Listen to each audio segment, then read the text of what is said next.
அடையாளபூர்வமான போராட்டம். கோரிக்கை நிறைவேற்றப்படவில்லை என்று சொன்னால் அடுத்து ஒரு தீவிரமான போராட்டத்தை முன்னெடுப்போம் என்று சொல்லி இருக்கிறார்கள். நாம் யார் தலைமையில் ஆட்சி நடத்துகிறோம்? சட்டத்தின்படி ஆட்சி நடத்துகிறது இந்திய அரசு, ஒன்றிய அரசு. எல்லோருமே சட்டத்தின்படிதான் நடந்து கொண்டிருக்கிறோம். உச்ச நீதிமன்றமே அவர்களுக்கு சான்று வழங்கலாம் என்ற தீர்ப்பை சொன்ன பிறகும் கூட உயர் நீதிமன்றத்தினுடைய முடிவை ஏற்றுக்கொள்ளாத அரசு என்னங்க அரசு? இப்ப சட்டத்திற்கும் அரசியல் அமைப்பிற்கும் இவருக்கு பொருத்தமே கிடையாதா? அதற்கும் இவர்களுக்கும் சம்பந்தமே கிடையாதா என்ற கேள்வியை நாங்கள் முன்வைக்கிறோம். ஆக நீதிமன்றத்தினுடைய உத்தரவை அமல்படுத்தாத போது புதுச்சேரியில் இருக்கக்கூடிய காவல்துறை, புதுச்சேரியில் இருக்கக்கூடிய நீதிமன்றம் கைகட்டி வாய்மூடி வேடிக்கை பார்த்து கொண்டிருக்கிறதா? அதை அமல்படுத்துவதற்கு அவர்கள் தயாராக இல்லையா?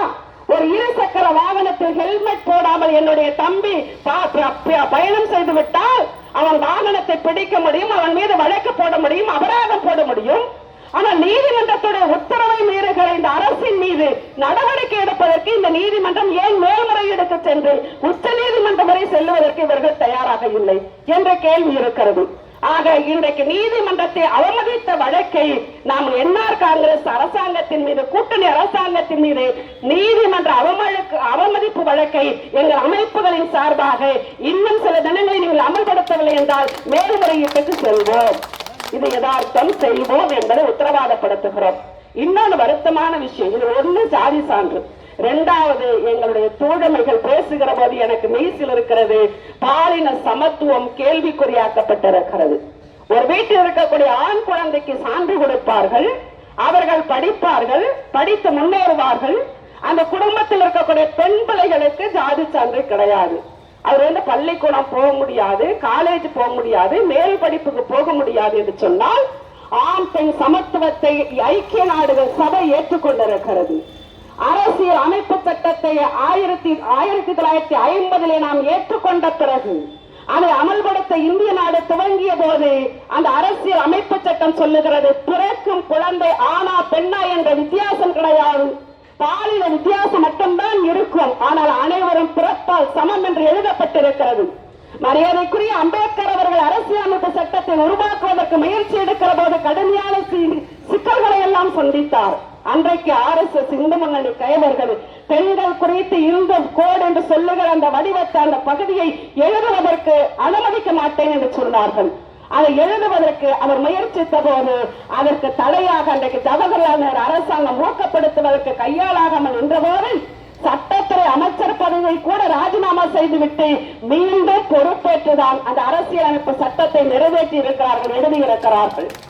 அப்படி பெண்களுக்கான திருமணத்திலிருந்து, விவாகரத்திலிருந்து, சொத்திலிருந்து அனைத்து உரிமைகளும் சமத்துவம் உட்பட இருக்குகிற அந்த சட்டம் அமல்படுத்தப்பட்டிருக்கிற இந்திய திருநாட்டில் அதில் ஒரு பகுதியாக இருக்கக்கூடிய யூனியன் பிரதேசமாக இருக்கிற புதுவை பிரதேசத்தில் காங்கிரஸ் என்ற பெயர் மாறி என்ஆர் காங்கிரஸ் என்று வந்திருக்கலாம், அல்லது நாராயணசாமி காங்கிரஸ் என்று வந்திருக்கலாம், காங்கிரசின் பெயர்கள் மருவி மாறி வந்திருக்கலாம், பல கட்சிகளாக பிரிந்திருக்கலாம். ஆனால் காங்கிரஸ் என்பது உண்மைதானே? 1947 ஆகஸ்ட் 15 இந்திய நாடு விடுதலை பெற்ற போது முதல் அரசு நேரு அரசு, காங்கிரஸ் கட்சி அரசு. அதற்கு பிறகு பெருமதியான 65 ஆண்டுகள் இந்திய நாட்டு அரசாங்கத்தை ஆட்சி நடத்தியது காங்கிரஸ் கட்சி. இன்னைக்கு 11 ஆண்டு காலமாக நரேந்திர மோடியின் கையில் சிக்கி இந்திய நாடு தவித்துக் கொண்டிருக்கிறது. ஆக காங்கிரஸ் கட்சி பெரும்பகுதியான நாட்கள் இந்திய விடுதலைக்கு பிறகு ஆட்சி நடத்திய அரசாங்கத்துடைய லட்சணம். புதுச்சேரியிலே காங்கிரஸ் கட்சி தான் பெரும்பகுதியான நாட்கள், ஆண்டுகள் ஆட்சி நடத்தி இருக்கிறது. அது நாராயணசாமியாக இருக்கலாம், ரங்கசாமியாக இருக்கலாம். அதே போல இன்றைக்கு இருக்கக்கூடிய ஒரே ஒரு முறை திராவிட முன்னேற்ற கழக அரசு இருந்திருக்கிறது. அதற்கு பிறகு இப்பொழுது பாத்தீங்கன்னு சொன்னா இவர்களுடைய ஆட்சி நடந்து கொண்டிருக்கிறது. அது பெரும்பகுதியாக புதுச்சேரியிலும் காங்கிரஸ் கட்சியினுடைய தலைமையிலான ஆட்சி தான் நடந்திருக்கிறது. ஆக அரசியல் அமைப்பு சட்டத்தை ஏற்றுக்கொண்டிருக்கக்கூடிய இந்திய திருநாட்டின் ஒரு பகுதியாக இருக்கிற புதுச்சேரியில் அது மீறப்பட்டிருக்கிறது. பாலின சமத்துவம் காலில் போட்டு மிதிக்கப்பட்டிருக்கிறது.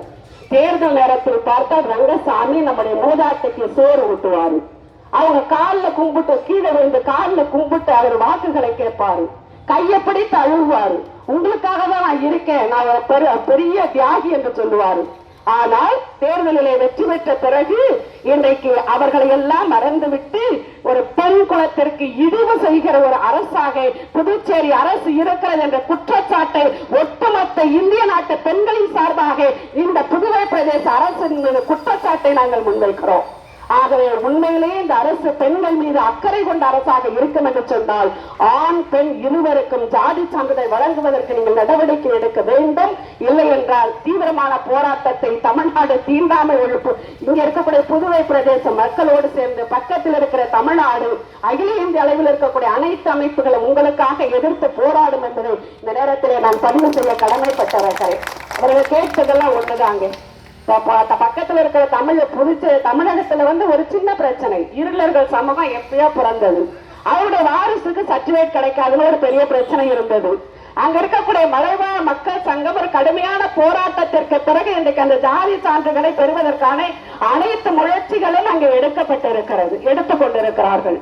ஆனால் அதே நேரத்தில் இங்க இருக்கக்கூடிய இந்த அரசாங்கம் இந்த மக்களுக்கான ஜாதி சான்றிதழ் வழங்குவதற்கு தயாராக இல்லை என்று சொன்னால் அதற்கான தடையாக யார் இருப்பாங்க நாங்க பார்க்கிறோம்னா பிஜேபி ஒன்றிய அரசு தான். அதனுடைய துணைநிலை ஆளுநர் எங்க இருந்து வந்திருக்கிறாரு கைலாசநாதர்னா அவர் பாத்தீங்கன்னா குஜராத்ல இருந்து வந்திருக்கிறாரு.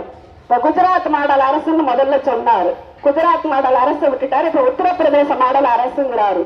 குஜராத் மாடல் அரசுல சொன்ன உடனே குஜராத்ல இருக்கக்கூடிய பல பணக்காரர்கள் இப்ப அமித்ஷா உட்பட குஜராத் தான், அம்பானியும் குஜராத் தான், அவங்க எல்லாம் நல்லா வளர்ந்துட்டாங்க.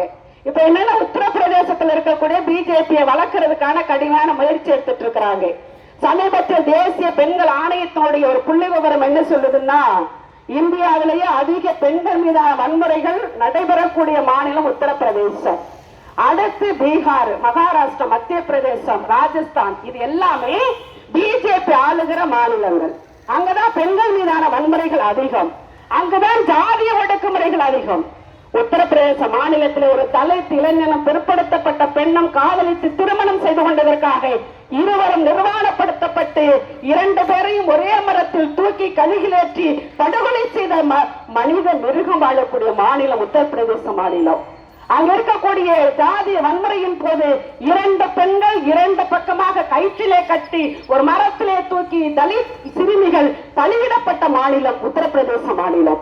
ஆக உத்தரப்பிரதேசத்தில் இருக்கக்கூடிய யோகி ஆதித்யநாத் அவர்கள் உத்தரப்பிரதேசத்தில் இருக்கக்கூடிய தலித்துக்களுக்கு எதிராக, அங்க இருக்கக்கூடிய கிறிஸ்தவர்களுக்கு எதிராக, அங்க இருக்கக்கூடிய முஸ்லிம்களுக்கு எதிராக ஆட்சி நடத்திக் கொண்டிருக்கக்கூடிய ஒரு அரசாக உத்தரப்பிரதேச அரசு இருக்கிறது. அதன் மாடல் அரசாக ரோல் மாடலாக இவர் ஏற்றுக்கொண்டிருக்கிறார். கண்டிப்பாக இந்திய நாடு ஒரு தவறான திசை வழியில் செல்லும் என்பதை இந்த நேரத்தில் அச்சத்தோடு நாங்கள் பதிவு செய்ய கடமைப்பட்டிருக்கிறோம். ஒன்றிய அரசின் நோக்கம் என்ன? ஒரே தேர்தல், ஒரே நாடு, ஒரே நாடு ஒரே தேர்தல் என்று சொன்னால் இந்தியாவில் இருக்கக்கூடிய வெறும் 84.6% இந்துக்கள், சித சமுதாயத்தினர் குறைந்த எண்ணிக்கை தான் இருக்கிறாங்க. ஆனால் சிறுபான்மை மத வழிபாட்டு மக்களை அப்புறப்படுத்திவிட்டு சிஏ என்ற சட்டத்தின் மூலமாக கிறிஸ்தவர்களை அப்புறப்படுத்திவிட்டு இந்திய நாட்டில் இந்துக்கள் மட்டும்தான் இருக்க வேண்டும் என்று சொல்லுகிற நிலைப்பாடு பிஜேபியினுடைய நிலைப்பாடு. அதைதான் இன்றைக்கு புதுவையிலும் அமல்படுத்துவதற்கு இந்த துணைநிலை ஆளுநர்